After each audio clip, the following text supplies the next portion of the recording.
কেউ বেদাত করলো আর ওটাকে আমি স্বীকৃতি দেওয়ার জন্য উঠে পড়ে লেগে গেলাম, এটা হলো আরেকটা গুনাহের কাজ। আমাদের দেশে দেখি অনেক আলেম ওলামারা মিলাদ তো পড়েন, আবার এটাকে বৈধ করার জন্য জান জীবন দিয়ে চেষ্টা করেন। এটা খুবই গর্হিত কাজ, গুনাহের কাজ। এটা হলো গুনার উপরে আরো মজবুতি ইসরার করা। মিলাদ শরীফ এটা নিয়ে কোনো মন্তব্যই করা যাবে না, ঈমান নষ্ট হয়ে যাবে। আল্লাহর হাবিব সাল্লাল্লাহু আলাইহি ওয়াসাল্লামের মিলাদ কোরআনেও আছে, হাদিসেও আছে, সিরাতের সব কিতাবেও আছে। এখন মিলাদ শরীফ পড়ার কাইফিয়াত কি, এইটা একটা প্রশ্ন।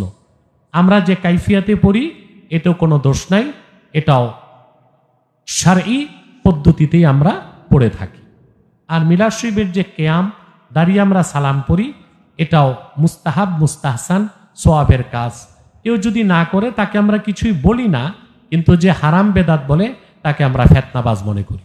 দোকান উদ্বোধন করবে তাও মিলাদ, কারো জন্মদিবস উদযাপন করে সেখানেও মিলাদ, যেখানে কোনো কাজ কারবার নাই ওই মায়ের মৃত্যু দিবস সেখানেও মিলাদ। তার মানে হলো এটা হলো একটা মানে বেদাতকে গণস্বীকৃতি দেওয়া। এবং কিছু নামধারী উলামায়ে কেরাম এরা সেখানে যান, মিলাদ পড়েন, পকেট ভারী করেন, কিছু মিষ্টি খান, এগুলো সম্পূর্ণ বেদাতি কাজ।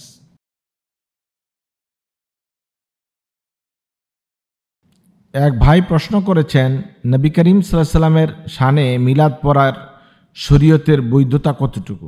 কবিতা বানিয়ে মিলাদ পাঠ করলে নাজায়েজ হবে কি? আলহামদুলিল্লাহ, সালাতু ওয়াসসালামু আলা রাসূলিল্লাহ, আম্মা বাদ। রাসূলুল্লাহ সাল্লাল্লাহু আলাইহি ওয়াসাল্লামের শানে যে কাজটি আপনি করবেন সুন্নাহ পদ্ধতিতে, সেটি হচ্ছে দুরুদ পাঠ করা। যে দুরুদ নবী করিম সাল্লাল্লাহু আলাইহি ওয়াসাল্লাম শিখিয়েছেন, ওই দুরুদ আপনি সকাল বিকাল সময় মতো যতটুকু সম্ভব, বিশেষ করে বৃহস্পতিবার রাতে, জুমা রাত, এই রাতে বেশি বেশি করে দুরূদ শরীফ পড়তে নবী আলাইহিস সালাতু ওয়াস সালাম আমাদেরকে নির্দেশ করেছেন। এটা হলো সুন্নাহ পদ্ধতি এবং আমাদের জন্য জরুরি আমরা যেন এই সুন্নাহ পদ্ধতিতে রাসূল সাল্লাল্লাহু আলাইহি সাল্লামের উপর দুরূদ পাঠ করি। বাকি আমাদের দেশে যে রাসূল সাল্লাল্লাহু আলাইহি ওয়াসাল্লামের শানে মিলাদ পড়ার যেই রসম চালু আছে, এই রসম হলো একটা বেদাতি রসম। এই রসম সাহাবায়ে কেরাম রাদিয়াল্লাহু তাআলা আলাইহিম আজমাইন, তাবিঈদের যুগ, আইম্মায়ে মাযহাবের যুগ, এমনকি ইসলামের প্রথম ৫-৬ শত বছরে এগুলো ছিল না। পরবর্তীতে কিছু বেদাতি উলামায়ে কেরাম রাষ্ট্রশক্তির সহযোগিতায় এই মিলাদ ও কিয়ামের আয়োজন করেছে, ব্যবস্থাপনা করেছে। আমরা সবাই জানি সাহাবায়ে কেরাম রাদিয়াল্লাহু তাআলা আলাইহিম আজমাইন রাসূল করিম সাল্লাল্লাহু আলাইহি ওয়াসাল্লামকে যে পরিমাণ মহব্বত করতেন, ভালোবাসতেন, এই পরিমাণ ভালোবাসা কারো দ্বারাই সম্ভব নয়। প্রকৃত আশেকে রাসূল ছিলেন সাহাবায়ে কেরাম রাদিয়াল্লাহু তাআলা আলাইহিম আজমাইন। কিন্তু হযরত আবু বকর থেকে শুরু করে সাহাবায়ে কেরামদের সকল যুগ পেরিয়ে তাবিঈদের যুগ, তাবিঈদের যুগ, এমনকি আইম্মায়ে মাযহাবের যুগ পেরিয়ে যাওয়ার পরেও আমরা কোনো ইমামদেরকে এই ধরনের মিলাদ আয়োজন করতে দেখি না। মিলাদ শব্দের অর্থ হচ্ছে রাসূলুল্লাহ সাল্লাল্লাহু আলাইহি ওয়াসাল্লামের জন্মদিবস উদযাপন করা।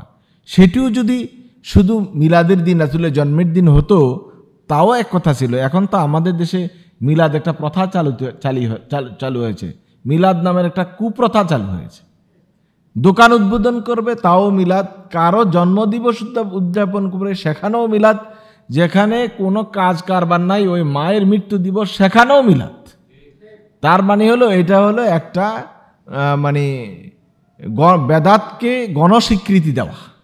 এবং কিছু নামধারী উলামায়ে কেরাম এরা সেখানে যান, মিলাদ পড়েন, পকেট ভারী করেন, কিছু মিষ্টি খান, এগুলো সম্পূর্ণ বেদাতি কাজ। সুতরাং প্রথম কথা হলো মিলাদ পড়ার যেই ট্র্যাডিশনটা চালু আছে, যারা এই ট্র্যাডিশন চালু করেছে তারা বেদাত চালু করেছে। আর এই বেদাতের অবশ্যই এটার দায়ভার তাদের আমলনামায় পৌঁছতে থাকবে। কেউ বেদাত করলো আর ওটাকে আমি স্বীকৃতি দেওয়ার জন্য উঠে পড়ে লেগে গেলাম, এটা হলো আরেকটা গুনাহের কাজ। আমাদের দেশে দেখি অনেক আলেম ওলামারা মিলাদ তো পড়েন, আবার এটাকে বৈধ করার জন্য জান জীবন দিয়ে চেষ্টা করেন। এটা খুবই গর্হিত কাজ, গুনাহের কাজ। এটা হলো গুনার উপরে আরো মজবুতি ইসরার করা। এটা আমাদেরকে পরিত্যাগ করতে হবে।